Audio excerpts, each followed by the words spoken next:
Ladies and gentlemen, KocoSports.com proudly presents Wrestle AEM. It's half wrestling show, half morning show, all BS. And of course, you got the Coco crew here holding down live. Why two hosts? Because if I could do a half-ass job, and this gentleman to my left can do a half-ass job together, man, we might be able to crank out a decent review. So, allow me to introduce myself. I am the sexiest man of all of Barrett Wrestling Radio. It's right, boom, boom, here shaking on live from the RVA, Richmond, Virginia. And of course, joining me there way across the pond in Tokyo, Japan. We're talking about he is loco. He is Dave Coco. What's up? Nothing much. Three things. One, people have got to get better at schedules at work. Two, Google Plus. We love you. You actually make this job a million times easier. But bro, it was a bit stressful. We were hoping to have the show done by now. Three, there's so much great pro wrestling on Wednesday nights. It is completely overwhelming. So please subscribe to our channel because we're going to try to review them all. Just what a great night for wrestling. I just couldn't even keep up with it all. So mad props for the whole win of the night. And I just want to take this moment, Boops, before we start breaking down NXT. I know you, Rob, not all the Coco Sports staff gives TNA a chance. And I just want to take this moment. If you're a WWE fan, and you're one of those guys that gave up on TNA, I thought TNA did a tremendous job at their live show. And I know NXT guys, you're going to get your views, your WWE's product. You know, Lucha Underground is amazing, but you're still not going to watch it. I just wanted to give mad props. Wednesday was awesome from top to bottom. And TNA, you know, gets kicked down a lot. But tonight's show was really good. But let's talk NXT. Booms, as always, win, loss, tie. What did you think of tonight's show? You know what, Dave? I'm going to give it a solid tie. You know, I don't think it was spectacular, but it wasn't boring either. I think there was a lot of problems with NXT that I've been bringing up over the past few weeks. I really felt like tonight's show was NXT, WWE, however you want to put it, really starting to address those issues. So for that, I'm going to give them a pass on a few things, but I think it was a solid show, so I'm going to give it just a solid right down the middle tie. I don't know. NXT, you know, has a lot of hype, and I think the NXT hype was worthy. At WrestleMania, they decided to cool down NXT so it wouldn't take away from WrestleMania. And they never turned it up. Now it seems like NXT is kind of like, we have the stars, but you're going to have to wait for a special event. And I don't understand because the special event and the regular shows cost the same. So why not just have good shows all the time? You know, am I crazy for this? No, I agree with you on that 100%, Dave. What I think it is, and of course I could be completely wrong, but I'm not. I think it's a combination of people getting called up to the main roster and then injuries to key stars and then trying to make sure like some of these other competitors are ready to go. They're ready for TV. And I feel like a lot more so than not, a lot of them aren't. So they're having shorter matches or they're rehashing like old things and trying to drag out angles and putting in fillers such as backstage interviews or video packages to kind of stall for time. I think at least that's what I think is the source of the problems for NXT right now. But I do agree with you that it's kind of NXT has kind of fallen into Ring of Honor territory, and by that I mean it's, you know, you could pretty much just kind of ignore the weekly stuff, but if you watch like the pay-per-views or the special events, whatever you want to call them, that's when all the main significant stuff happens. Yeah, and as far as win-loss or tie, I'm going to give it a win just because I'm a huge Prince Devitt fan. And you said a video package. I thought the video package stole the show tonight. Oh, no, I thought it was very well done. I'm not saying that's necessarily a negative. I'm just saying that's what NXT is doing to kind of fill some of that 60-minute time slot. They're now, you know, putting in long. I mean, they said, okay, stay tuned for part 3 coming up next week. And I'm like, well, shit, okay. Not complaining, but I'm just like, well, as a New Japan fan and a Prince Devitt fan, I really like the video package, and I like the fact that they were showing New Japan footage. That's something that was shocked, and they kept mentioning New Japan. Yeah, I can't believe they got permission to use that footage. I think New Japan will do anything just to get into that Western market. You know what I mean? To expand. And New Japan has a different mindset than WWE does. Like, New Japan will work with anybody. You got to remember that there's no one, as long as you're not racist. I'm not going to say anyone's name. I'm just going to TNA. Okay, I had to. I tried to think of a witty joke not to say TNA, but as long as you don't burn bridges, New Japan will work with anyone. So I thought that part was pretty awesome. But all right, you ready to break this down? In the comments below, put win, loss, or tie. We have so many shows to review, including we got a lot of requests for reviewing the first Tough Enough. So we're just going to try to rock and roll as many shows as we can. And, let's rock and roll. Booms, let's break this bad boy down. Okay, the show opens up with a Hideo Itami. He comes out to ringside. Obviously, his arm is a sling from his being attacked kayfabe-wise in the parking lot at NXT TakeOver. He says, he's going to be excited to, be with NXT as they head over to Japan on the 4th of July. And he also confirmed that he is out. He's going to be out for another 4 or 5 months, which should bring his return back either October or November, depending on how rehab goes. This is interrupted by Kevin Owens calling, saying that, whatever, this is kind of cute. Tommy, you're delusional.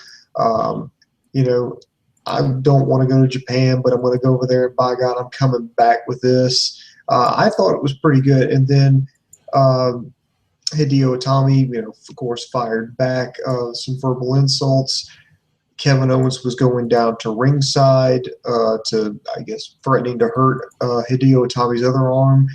He was stopped by Finn Balor and fought off, but Rhyno came and gored Finn Balor and then threw him off the stage. So I think that was a really good opening segment. I think it really set the stage for tonight's show. I like the fact that they did confirm the injury with Hideo Itami and the timetable for his return. I like the build-up going to Japan on the 4th of July. By the way, that will air live on the WWE Network at 5:30 in the morning Eastern Time.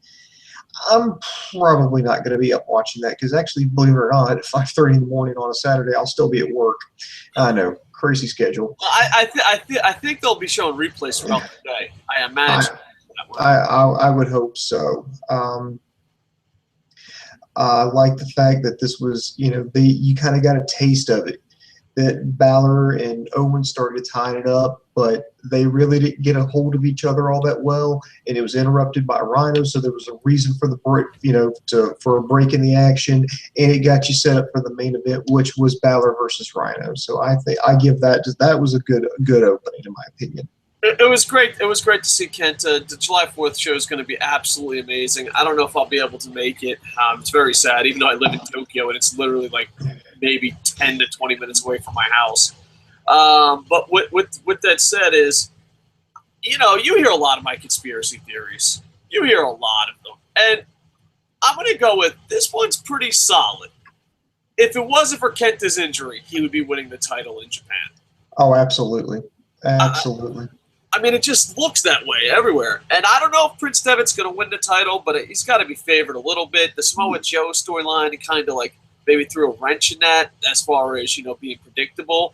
But, when I saw Kenta out there, and it's true. One thing in it, it's absolutely true, is NXT is very popular in Japan right now. People are wearing NXT shirts at pro wrestling bars. People care about NXT a lot. But I thought Kenta was too humble. I'd been like, bitch, that's all because of me. No one would give a fuck about NXT in Japan if it wasn't for me. But no, that's not his style. But yeah, a lot of times WWE, like when Yoshitatsu won a match, they're like, the people in the streets of Tokyo are celebrating. No one gave a fuck. No one knew. No one cared. A lot of times, even the TNA pay-per-view, people are like, oh, well, in Japan, dude, it was advertised as a Wrestle 1 show, and it was super cheap. You know what I mean? Like, barely anyone knew it was TNA until they actually got there. So, like, yeah, what Kenta says, usually when they talk about Japan, they're full of shit. But what Kenta says is absolutely true. And when I go to Japanese pro wrestling bars, hanging out with Japanese pro wrestling friends, they love NXT, and it's mostly because of Kenta. So give yourself a Barry Horowitz, and I just wish he didn't get injured, because at Sumo Hall, Kenta holding up the NXT title, that's a moment, that people would remember forever here. It would be absolutely amazing. But also as a promoter and a lot of things, you got to be prepared to go with Plan B just in case your first plan falls apart. What I think is going to be interesting from this is will Kevin Owens retain the title? I mean, are they bound and determined to put it on Kenta? Would they have him hang on to it a little bit longer? Or I know this ain't a pay-per-view profit, but let's go percentage-wise. Percentage-wise, Prince Devitt, Finn Balor. I apologize. It's a funny story. We were watching an old episode of NXT, and Finn Balor comes out, and Max, my son, goes, "Who the fuck is that?" That's Prince Devitt. So, Finn Balor. What is the percentage in your eyes? The percentage that Finn Balor walks away with the NXT title? I'd give it a 70% chance. Yeah, I was almost as high as 90%, but I don't know if they did it on purpose. But Samoa Joe at the end kind of dropped that percentage down for me. If that segment at the end didn't happen, and we'll get to it, I'm gonna go. Yeah, I'd go. I'm gonna do the Price is Right bullshit. I'm gonna go 75% boom. All right, let's break down some matches here. Go ahead. Okay. First is actually a tag team match. Now, I will say this: when I was saying that WWE is starting to address problems, I think this is one of the problems they're starting to address is the whole how weak the tag team division is. They're continuing the storyline with Jason Jordan looking for that, perfect partner. So this week, Jason Jordan teamed up with a returning Sylvester Lefort against Enzo, Amore, and Big Cass. Now, this match wasn't long. I think they're ultimately setting it up to have him team up with Chad Gable. At least, obviously, that's where they're going with it. The two worked pretty well together, but ultimately it wasn't enough to overcome Enzo Amore and the big man himself, Big Cass. Eventually, they had a little bit of a miscue, and then Enzo wound up rolling up Jordan and got the 3 count. Lefort, was apologetic. Jason Jordan obviously frustrated. Enzo Amore and Big Cass celebrating another win. Like I said earlier, Dave, I think the tag team division is an absolute shambles right now, and I feel like this was the first step into Reach trying to build it up. And why not get a storyline out of it? And why not get Enzo Amore and Big Cass out there and give them some more TV time? So the match itself wasn't bad. I'll even say Sylvester Lefort even looked pretty good. We haven't seen him since he broke up with the Legionnaires. I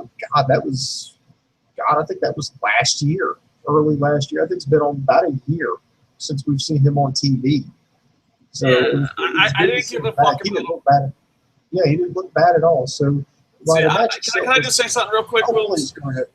I didn't give a fuck about him a year ago, and surprise, still don't give a fuck about him. Go ahead, Booms. Just wanted to throw that in there. Okay, well, thank you. And the match itself wasn't spectacular, but I think it was a decent segment. So I think it accomplished what it needed to. Yeah, and I believe it was Andy Paps. I'm not really sure. Someone in the Internet Infantry said, "What if his tag team partner eventually becomes Yuha Nation?" And sir, I would mark out whatever the hell Yuha Nation shows up. I'm fucking high-fiving everyone. So it's short.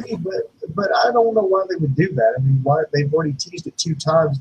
Chad Gable's wanting to team up with him. Now they didn't do it this week. Yeah, it's a possibility. Maybe they decide to drop that, and they might go with Yuha Nation.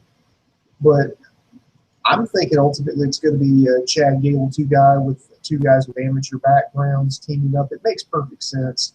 And let me ask you this, guys: would you want to see Yuha Nation in a tag team, or would you rather see him debut and be promoted as a single star? Yeah, that's true. Very true. Damn you, Internet Infantry Chad. Boom Boom just shot down your idea. That's what happens when I read your ideas on air. I enjoyed the tag team match, but it was super short, storyline driven, and Kaz and those guys, all three of them are just entertaining and should be up by the WWE. Add them to the tag team division, but I actually enjoy them a lot. All right, next. Next, there was a brief backstage segment. Samoa Joe was pacing back and forth.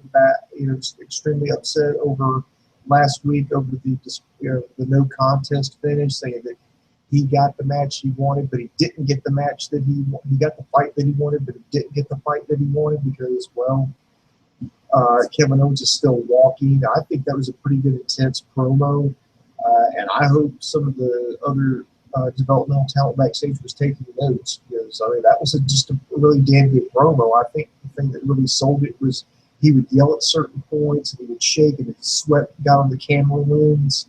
I mean, it was just a lot of intensity. So I think that was just a really good backstage interview. Yeah, so it wasn't too bad. It wasn't too bad at all, so enjoyed it. All right, what's the next match? Next, we had a women's match. Dana Brooke with Emma in her corner. Taking on, I guess, the newest signee, at least for the women's division there in NXT, is Cassie. I didn't catch her last name. As far as I know, it was Cassie. I know that much. It was pretty much all Dana Brooke. Had like a little bow and arrow combination, but ultimately finished her with that, I guess, Michinoku driver pinning combination and got the win. It was not a long match. I will say this about Cassie: she is pretty damn tall. I mean, she's got some long legs. I think if they can just get some kind of right now, she's just really generic, and that's fine because you don't want to have her have some kind of personality or stuff right now, especially when you try to put over Dana Brooke and bury her. I think Cassie's going to have to develop maybe a character, find a way to connect with the crowd, kind of find something that find her groove, find something that works for her, because you're going to need to reload the Divas division down at NXT because, let's face it, all those girls are going to get called up hopefully sooner rather than later, and they need to have other people waiting in the wings ready to fill those spots. So maybe we can work something out here with Cassie. Tall girl, long legs, maybe just some devastating kicks, like a super kick or something could be her finisher. But I think it was a good match. Dana Brooke, again, going to be probably the new #1 heel once Sasha Banks leaves. So I think they're continuing. They're planning for the future in NXT with the Divas division and laying the path out for the next generation to step in. You know what? I agree with everything you said. It's just I have a problem. I have Charlotte Mania, Charlotte Fever. And what I mean by this is I noticed the fact that Charlotte is stuck. Like, I'm not the main girl on NXT, but I'm not on WWE. I think with Charlotte, I have Charlotte Fever. I'm so fucking pumped up for Charlotte that, like, it ruins all of WWE and NXT women's wrestling for me. Because when I watch a WWE Divas match, I'm like, what the fuck is this? Where's Charlotte? Fuck you guys. And then when I watch the NXT, it's like, well, Charlotte's still here. What the fuck you doing? What are you doing? Having a match? You disrespectful bitches. Charlotte's still here. So, like, I don't know if I've fallen in love with Ric Flair's daughter so much or if anyone else has Charlotte Fever. It's actually kind of funny that you should mention that because, skipping ahead, Charlotte, cut a promo on Dana Brooke responding to her comments, last week that Dana Brooke said that she was going to kick Charlotte out the door and slam it shut. And then, of course, Charlotte responding to that this week. Just seeing them forward this lets me know that maybe they're not going to debut Charlotte on WWE, at least not on Raw, not anytime soon. And I think that's sad. Maybe they're waiting to SummerSlam. I mean, just the Divas division up on Raw is a fucking joke right now. Their booking is an absolute fucking train wreck. And do you think they're just holding off Charlotte for a pure grudge of AJ? Like, they're like, Charlotte, we'd bring you up, but we have to break AJ's record because if not, Vince's penis might be too small for fucking Linda McMahon's vagina. that you say that. I think Charlotte doesn't have anything to do with that. I think they could debut her. They don't necessarily have to have her win the title. I think what they're gonna do, and God, I hope I'm wrong. Yeah, but who the fuck thinks Nikki Bella can beat fucking Charlotte? You know what I mean? Like, fucking for real. Who? What is she gonna beat him in? Plastic fucking surgery? In a legit fight? Hell no. The only way that they would win in that, I mean, come on, Dave, you know how they're going to do it. Twin Magic. Jesus, I hate my fucking life. I know. I mean, it's just... I don't know. It's just Charlotte is so fucking good that the fact that she's not Divas champion hurts the NXT. You know, the fact that she's not Divas champion fucking hurts the Divas division. Fucking get over it. Make her the goddamn champ and then rebuild fucking NXT girls to take her on. And throw out all these fucking whores that you could fucking call divas. Throw them out. What the fuck does it matter? Get rid of them. They're garbage. Garbage. Every fucking single one of them. Garbage. You know, I agree with you, Dave. I mean, it's mind-boggling what they're doing. They had the Bella Twins. They were heels, but then they turned face, and then they turned heels again because fuck it, why not? And then you have Paige kind of trying to organize this rebellion against the Bellas. And so Alicia Fox joins the Bellas. And then this past Monday, they had Tamina Snuka and Naomi team up to take on the Bellas. But the Bellas mainly worked as the faces. And I was just like, this makes no sense. I thought maybe they're going to use this as that everybody bails on Paige and the Bellas start running over them. And maybe they change their mind and try to join Paige's rebellion. Or Paige, what we're hoping for, was going to call up Charlotte to help her out, neutralize the other twin. And I was like, okay, maybe that's where they're going, but I don't know where the hell they're going with this. I absolutely have no fucking clue. And I think it's got to the point, like, if it doesn't equal to Charlotte, wherever this road goes and it's not Charlotte, it's a letdown. Like, for it, like, I love Gail Kim. Yeah, Gail Kim shows up. I'm like, that's not Charlotte. Like, you fucking built the road, and then they're working you. Yeah, but here's the thing. If you're working us for 19 months, and we're like, man, this fucking sucks, and we finally get Charlotte, like, man, that was pretty good. Well, still sucks. You didn't fucking work us. You fucking waited way too long. There's a difference between working fucking a fan and a fan not giving a shit about your fucking product and ruining careers. And you do the latter a lot more than work people over.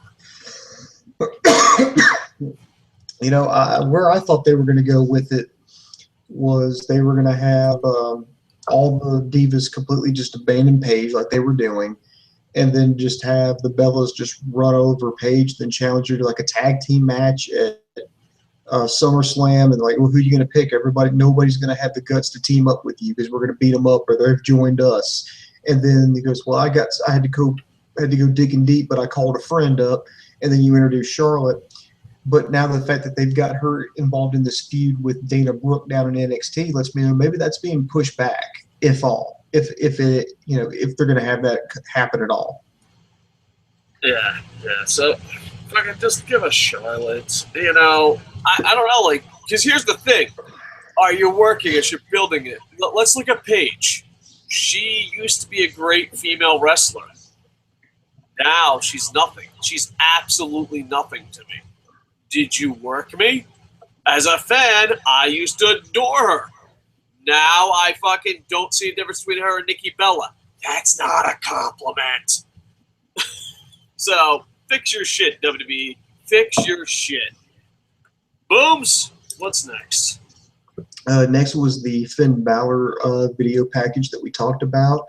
I'll just kind of give you the highlights. Him and Sami Zayn came over, like, hey, what's up? How you doing? It's like, oh, I'm finishing up my Legos. And we found out that Finn Balor, to unwind, likes to build Lego models. Product placement, bitches. Then they talked about his time in New Japan, his friendship with Matt Bloom, who was Giant Bernard over in New Japan, but came over here and became Lord Tensai, now the head trainer at NXT. Talked about his experience there and his shows at the Tokyo Dome as Prince Devitt. I was amazed with that. And then taking a huge risk and coming over to NXT. And so next week they're going to talk about him signing with WWE and his start here over here in the States. So I thought it was really nicely done. I love the video package, and I just marked out for the New Japan stuff. I marked out that they didn't fucking rewrite history. I just absolutely loved it, and he's coming home. So I hope I can be there, but I don't think I'm not going to be able to make it. But I'll definitely be watching. But yeah, it's great to see Prince Devitt come home and all that. But dude, I didn't know people were that much into Legos. Like, I come to Japan, a lot of people are into Legos. Like, it's a legit fucking hobby, like, for adults and everything. And, like, I thought it'd be kind of cool. Like, hey, I mean, my son will do Legos. Dude, I didn't know Legos were that damn expensive. Do you know how they're expensive as shit? Really? Like, oh, God, they are. Like, you don't think they are, because when you were a little kid, you would just go down to the, orphanage, preschool, school, and it'd be a huge bucket of Legos. You're like, oh, fuck it, Legos must be cheap. Fuck it, I'll eat one. I'll shove one in my nose. Who gives a shit? But when you become an adult and you're like, I remember Legos fondly. Let me buy some Legos for my kid. Dude, those motherfuckers are like video games. More. Like, like you buy a spaceship and they're like, $200. I'm like, bitch, I'm pretty sure I can get a real spaceship for $200. Okay, maybe that's a little over-exaggerated. But fucking Legos are expensive. That's my goddamn point. That's when you know. That's when you know Prince Devitt made a lot of money. Like, at first I was like, I wonder if Devitt made a lot of money in New Japan. He was like, my hobby is Legos. Like, that bitch is a billionaire. That bitch is a billionaire. Look at him playing with fucking Legos. Expensive as shit. But no, on a serious note, I was just so happy to see the New Japan footage and it not being WWE up. Like, it was almost a legit documentary. So, who knows? So hopefully this will lead to New Japan footage on the network. A boy can dream. A boy can dream. Anyway, yeah, I'll be rooting for Prince Devitt with all my heart, and welcome home. Welcome home, July 4th. All right, Booms. What's next? Next, we had another tag team match. This time we had the Hype Brothers, that is Mojo Rawley and Zack Ryder, versus, for the sake of this interview, review, we will call them the Shoot Nation, the tag team of Sawyer, Fulton, and Angelo Dawkins. I apologize there. Well, for one, I'm glad to see Mojo Rawley back. I was not a huge fan of his, but I'm glad he's back coming off a shoulder injury. And Zack Ryder, I'm good to see him actually back in the ring and not looking like a complete total fucking chump. I think WWE did a smart move here. They put two guys with similar personalities together. Zack Ryder's over as hell in NXT, and I think Mojo Rawley is benefiting from working with a WWE superstar and have limited time in the ring. And that way, you kind of lessen the risk for injury. Sawyer, Fulton, and Angelo Dawkins looking great in the singlets. Both guys have big amateur backgrounds, both huge guys. I'm hoping they try to push this team a little bit further because I really feel like this was another step in addressing the gap with the tag team situation. So essentially, this could be about 3 more tag teams that they're adding to the division, which is something they desperately need right now. But anyway, Ryder didn't work as much. It looked like Mojo Rawley was really supposed to be the star of the match, which I feel like he did. Zack Ryder hit a Broski boot, then tagged in Mojo Rawley, set him up for a top rope Rough Rider. Mojo Rawley gets the pin, and then there you go. Wish it would have went just a little bit longer, but I think it was a decent match. Yeah. I got nothing for this. I'm just glad Zack Ryder's doing something. That's what I got out of this episode. I was like, good for Zack Ryder. And he can get some wins. He can actually wrestle more than 3 minutes and not get squashed by Rusev. It's great. Yeah, so this is a feel-good moment if you're a Zack Ryder fan. If you're not a Zack Ryder fan, you just fast-forward this. Let me ask you this, Dave. Do you think WWE should call down, more superstars that we don't have a lot going on with Raw or SmackDown? I'm just going to give you an example, 2 guys off the top of my head. What about say Jack Swagger or Heath Slater, 2 guys who really don't have anything going on Raw? Do you think NXT would benefit by bringing guys like that down, or do you think it just kind of oversaturates things? Because you got Brian Kendrick, you got Rhyno, now you've got Zack Ryder? Do you feel like you're kind of oversaturating it with WWE superstars and taking away time from the NXT developmental talent, which is kind of the whole purpose of having NXT? Or do you think it's just a smart move? It gives the talent more, people to work with, people can give them instant feedback to see how they would actually work in maybe like a house show or a WWE event? Yes, but you got to be very picky. Like, if it's a Tyson Kidd, you're rebuilding them, and you're going to have great matches, sure. Like Titus O'Neil is a bad example. Titus O'Neil went down and no one gave a fuck. It didn't benefit Titus. It didn't benefit anyone. So, like, I don't mind people coming down if it helps people. Like, Zack Ryder, I think it helps him because it gives him something fresh in his career that he dreadfully needs. And Mojo Rawley, they put a lot of effort into it. Just didn't get over to the effort they put in. So it's kind of like, oh, well, the hype bros, let's try to get them together. Let's say they benefit. So I say don't have it where you're like, we have nothing for you. We're sending you down to NXT. I don't want it to be like that. But if it's like, oh, we're going to repackage you, or, hey, you can help this guy out, you know what I mean? So I would say it's okay to bring people down, but I say you have to be very choosy. And choosy moms choose Chip. I don't know where the fuck I was going with that. But yeah, you just have to be very choosy. Choosy Triple H's choose NXT. So if you're smart about it, then yes. But if you're just like, oh, we got nothing for you, head on down. No, I don't want it to be like Ohio Valley. And I don't mean that as an insult towards Ohio Valley. It's just, it sucked if you watched Ohio Valley and then some random WWE guy doing absolutely nothing was like, oh, you got to use them. As an Ohio Valley fan, that was kind of really shitty. So if it fits in right. Yeah, I think what it is, I guess now that I think about it, is everybody likes to cite Tyson Kidd. Because Tyson Kidd, really turned his career around in NXT. he was doing absolutely nothing. After the Hart Dynasty split up, he was just in limbo. I think the best he did was, I think he got into a Money in the Bank ladder match. That was the most that, he had done. So they brought him down, and the crowd wasn't taken to him, so they adjusted his character, became a little bit more smarmy, and then just, boom, he took off. He was over as hell, and then he gets goes back up to WWE and teams up with Cesaro, and I'm just like, wow, there you go. Yeah, but we're not going to mention cases like Curtis Axel, who came in for 2 matches and still sucked. Yeah. Well, let's. I just want to give a couple shout outs on Twitter at Heel Steven and at Grimm's Toy Show. When we were having Google, YouTube problems, they really helped us out with advice and all that. So appreciate those two. So go check them out. And let's see, Andy Paps on the Facebook says Rhyno and Owen scum fuck the world. Yeah, there is a little bit of a scum reunion. I didn't even notice that. Give yourself a Barry Horowitz. And on YouTube, Total Nonstop Action, TNA. What a show. Boom Boom doesn't watch TNA, and Boom Boom has to go to sleep, so we did NXT first. But if you haven't given TNA a shot in a long time, maybe this is the episode to give it a shot. So, Booms, will you promise Total Nonstop Action and a few Internet Infantry members still up tonight after Wednesday Wrestling War that you will watch TNA?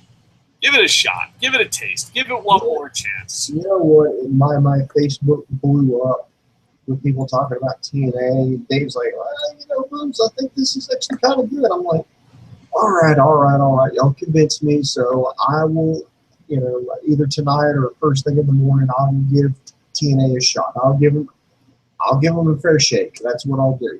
All right, and also, if you want, maybe you give them a fair shake. You do your separate review, or maybe we can do a review together. But you also have SmackDown tomorrow, which I'll be at work, which I found out today. Let it go, Dave. Let it go. Don't let personal issues bog down the thing. All right, Forsaken says, glad to see you both back in the podcast seats again. Dave and Google, thank you both for the review show. Thank you, Forsaken. We have to get fantasy wrestling rocking in the fantasy section. I know. A7X Wee Man says, Todd, it was an all right show. I think that's a fair assumption. Yeah, I think that's fair. If you're a Prince Devitt fan like me, then you might want to give it more than just a tie, but I understand. All right.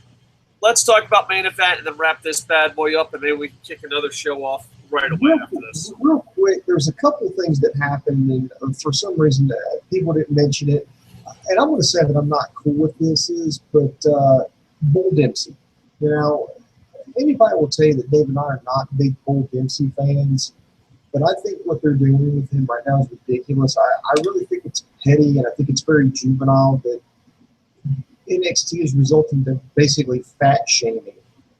You know, oh, he's a bigger guy. He likes to eat. Do you get it? We're going to have pictures of him like sleeping with like sandwiches in his hand and potato chip crumbs all over his beard. First off, just because you're fat doesn't mean you're not finishing the sandwich. That's as a fat guy, that's what I was pissed off as. I'm like, no respectable fat guy is falling asleep with a sandwich in his hand. You finish the sandwich like a fat guy pride, then you go to sleep. It's bullshit, I tell you. It's bullshit. You know what? Make fun of fat guys all you want. Hey, one of us is in denial, but both of us are fat.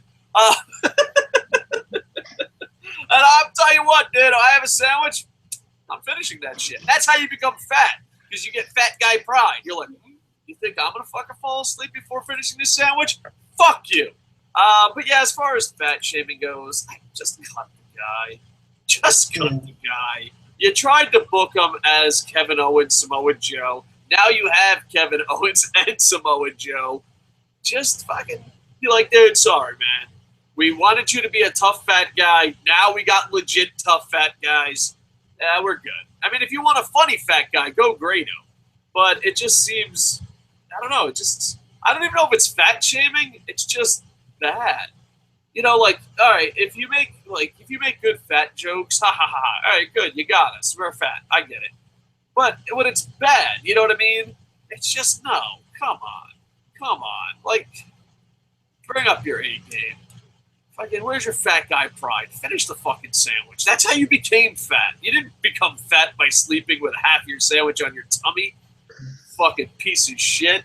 I don't know where I was going with this. Booms, I'm pretty sure you had a serious point. Yeah, I've already made it. I just think it's just immature for them to resort to fat shaming on Bull Dempsey. You actually made me feel sorry for Bull Dempsey, so fuck you, WWE. Just cut him.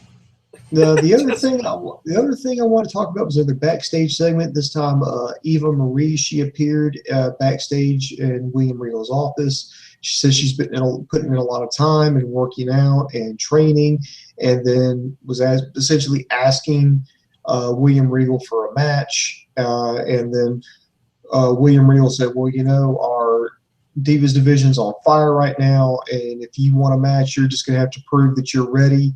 And she's like, okay, I think I can do that and leave. So that leads to me to believe, and this is just a theory here, not spoilers, that maybe she'll play a role or maybe interfere in the Charlotte Dana Brooke match coming up maybe in the near future. But the reason I wanted to talk about this is Eva Marie. I'm not a big Eva Marie fan, not by a long shot. But the reason I bring her up is that basically here's the deal. She sucks. And she knows she sucks. And she just said, you know what? I'm tired of people saying that I suck. So she went down. I know what that's like. We're the Eva Marie. We're the Eva Marie of YouTube. I know that feeling. Go on. So she went down to NXT and actually started training with Brian Kendrick. And in fact, there was a video up. It was actually put up online of her and Kendrick working together. Now, granted, it was just a sequence and it was a very brief video, but what I saw, it looked pretty good. So I actually want to see Eva Marie wrestle a match because I want to see how good she's got. Because if she gets better, then I will have like 1,000,000 times more respect for her. Because I think it takes a lot of guts to go. You know, you can't be. You know, she's not gonna be like the Bella twins and be like, okay, I'm just here for my looks and that's it. And I don't have to get any better. I think it's one thing to have something like that piss you off to go, well, everybody says I suck. You know, I don't want to suck, so I'm going to go down, I'm going to bust my ass, I'm going to get better, and I'm going to become a better wrestler, and I'm going to go out there and put on good matches. Now, whether she will or not, we're going to have to wait and see. But I'm interested in this.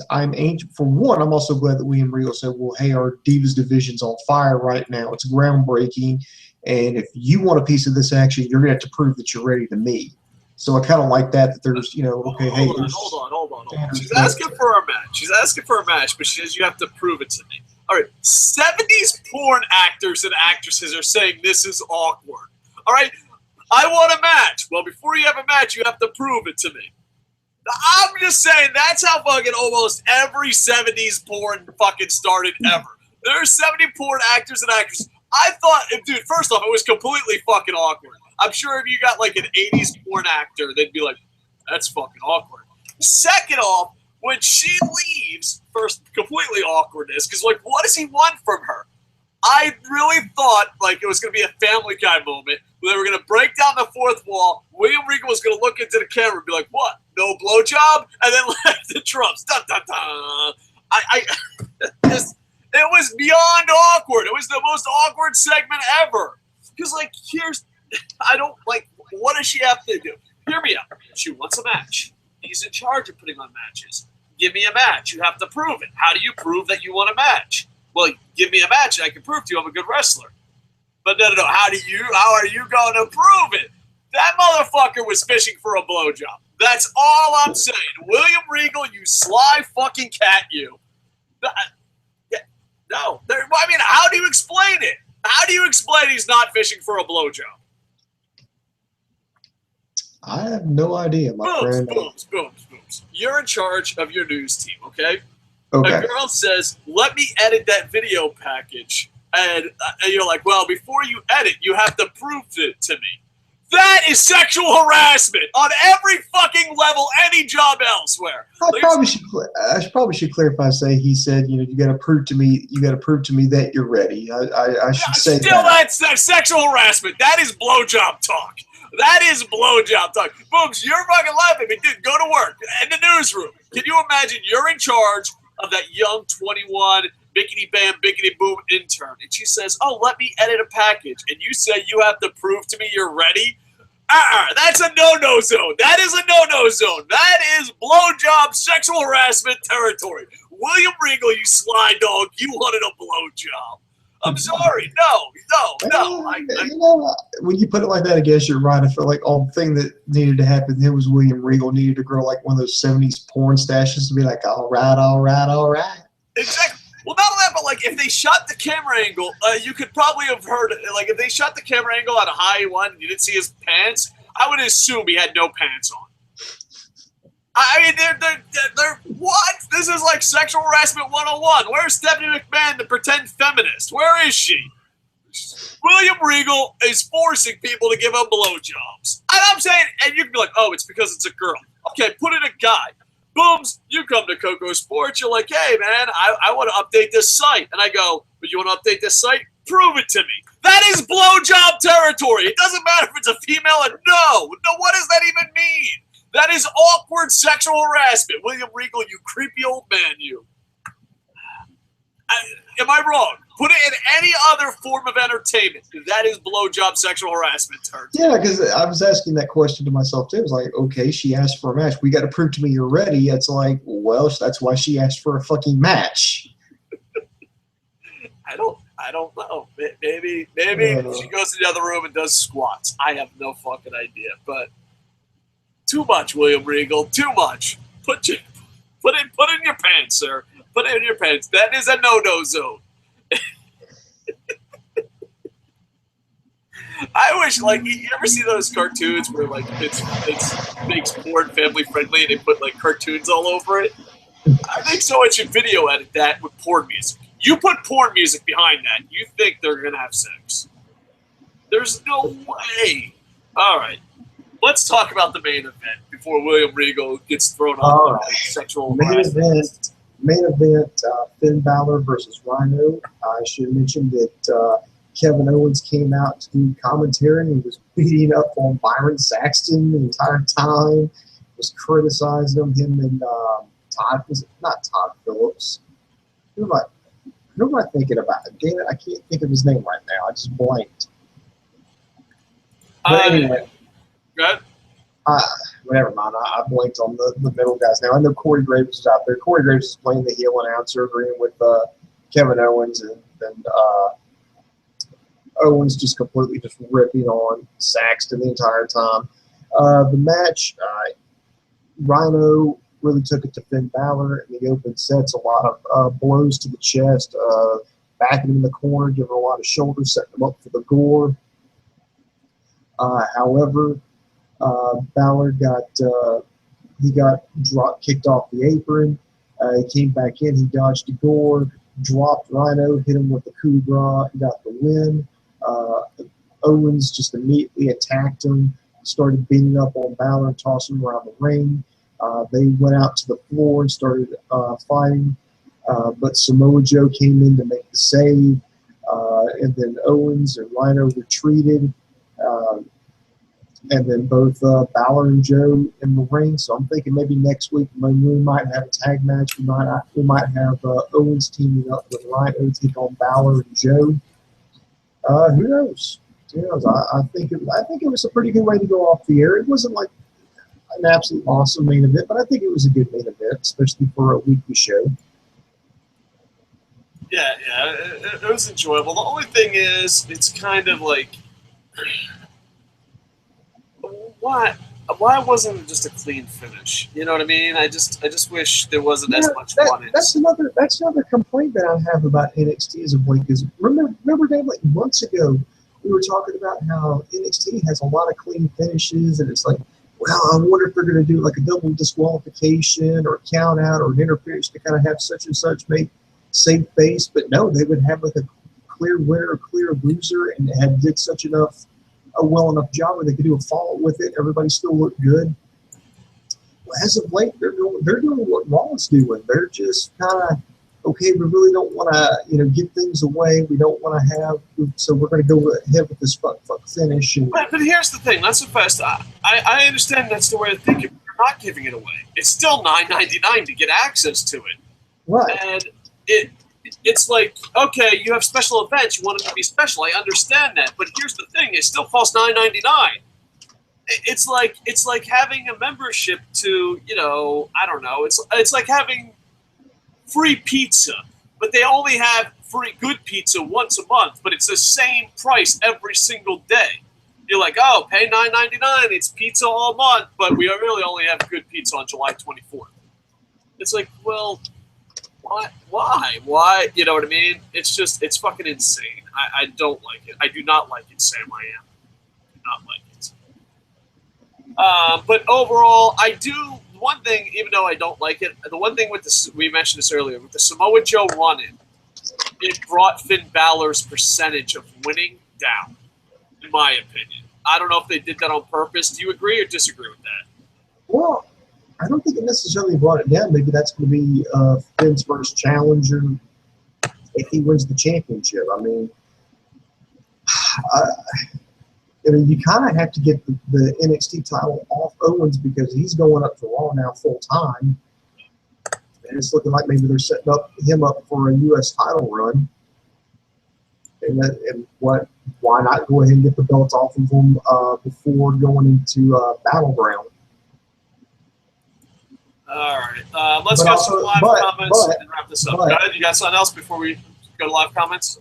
But do you really want Kevin Owens to lose, especially lose the NXT title going into Battleground? Because you want to have him look as strong as possible as he goes in to take on John Cena in the rubber match. I'm going to say something, and you can make fun of me and mock me, but a boy can dream. What if Prince Devitt beats him in Japan, and then he comes back and wins the U.S. title, and that's how he's out of the NXT store universe and into the universe?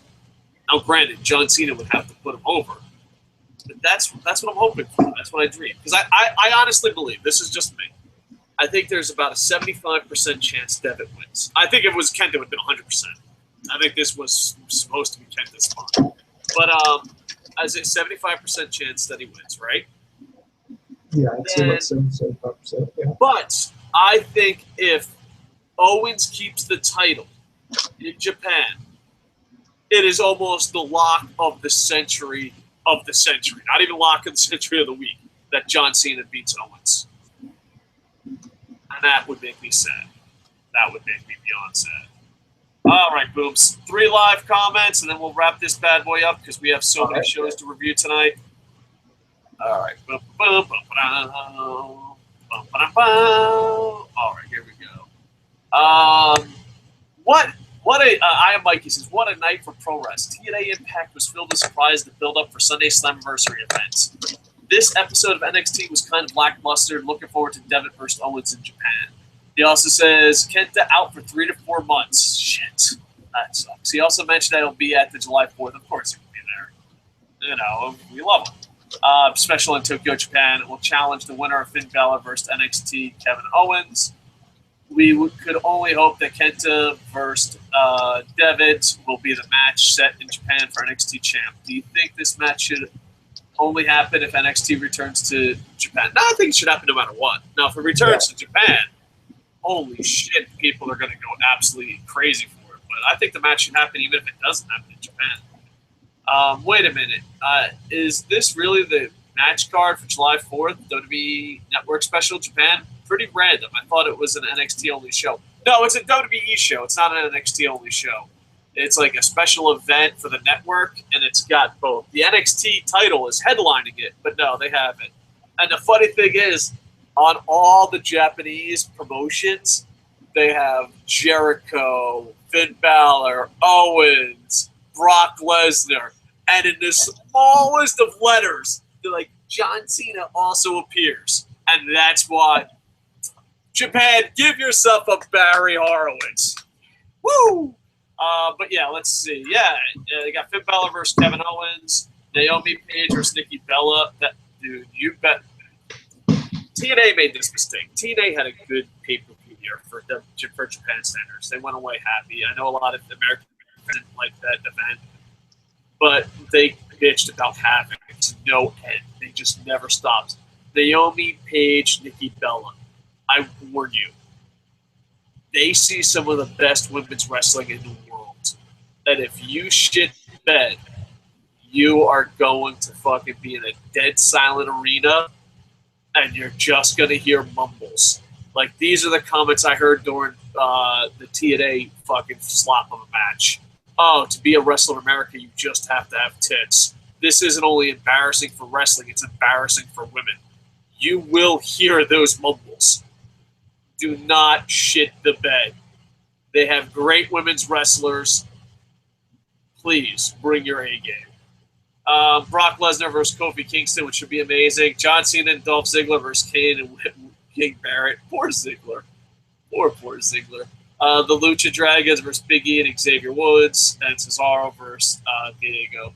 So, yeah, that sounds like the card. I just know they're average. Oh, no, you forgot about the Jericho match. Yeah, who's he supposed to wrestle? Jericho is going against Neville. Jericho's going against Neville, which is Pac and Dragon Gate. That's going to be popular. Finn Balor. Yeah, so you forgot the Neville match. Because the 3 big matches they're advertising is Balor, Owens, Pac, Jericho, and Brock Lesnar, Kofi. Those are the headlines. So, and you ever notice, this is kind of a dick move. Can I just pick on John Cena for a second? You notice when he's not the star, he attaches himself to a good wrestler and just has a throwaway match? Like John Cena, why not have a one-on-one match and prove yourself on the undercard in a country where in-ring ability matters? I'm not calling you a bitch, but I'm thinking it very loudly. Total Nonstop Action says, Coco, you doing an Impact review today? That is the plan, sir. That is the plan. Booms! And John Bob says, hi, Bob. I guess, I don't know. All right. I have no idea what that means. Hijab? Hijab? I don't know. I have no idea what that means. I am Mikey says, hey, Coco and Boom Boom, you hear about the NXT update on D. Bry's health? We've been calling this for a while. I've had injuries. I know what the left arm situation is. But yeah, Dave Meltzer has clarified in the latest Wrestling Observer newsletter that Daniel Bryan current health situation, in fact, concussion related. Bryan's latest problem stemmed from the post-WrestleMania SmackDown match with Sheamus. Many people within the industry have known about Bryan's situation for months, about WWE has been trying to downplay things for whatever reason. Oh, he's just super over. Like, if there's hope, you got to give fans hope. He's just super over. It's being said the issue is career-threatened for Daniel Bryan right now. He's had tons of career-threatened issues. The concussions are ridiculous. The left arm you know, it's just, I don't know. In my opinion, Bryan just needs to retire. I wish he retired just on top after the first injury. I know it's something he absolutely loves, but I wish. Highest point of his career, WWE destroys everybody even more. Yep. And then let's see. Boop, boop, boop. All right. No problem. Sorry. Boop, boop, boop, booms. Wrap up the show, and I might be doing an Impact review in a little bit, or a Tough Enough review. I don't know. All right, let's go. And by, might be means you are? I don't know, because it's 1:23 p.m. and I have to be off by 2, and I might want to give Impact more time. So I don't know. I'm going to stretch. I'm going to fart and see what happens. Okay. We'd like to tell everybody to check us out at KocoSports.com. That's KocoSports.com. That's your home for all combat sports. That includes boxing, mixed martial arts, pro wrestling, amateur wrestling, sumo wrestling, taekwondo, kickboxing, judo. If you can get your nose broke doing it, we got it covered there on the site. Also, be sure to check out our news and gossip section, updated daily, as well as our very popular video on demand section. It's KocoSports.com. It's where the world goes to kick ass. All right, so please like, comment, subscribe. We got a trillion reviews that we're going to be doing within the next 24 hours. The next time you see Boom Boom will be a SmackDown review. The next time you'll see me, it will be within the next couple minutes or next couple hours doing more reviews. Boom Boom, thank you for everything. Internet Infantry, thank you for everything. And, man, our Wednesday night's packed. With that, I am over.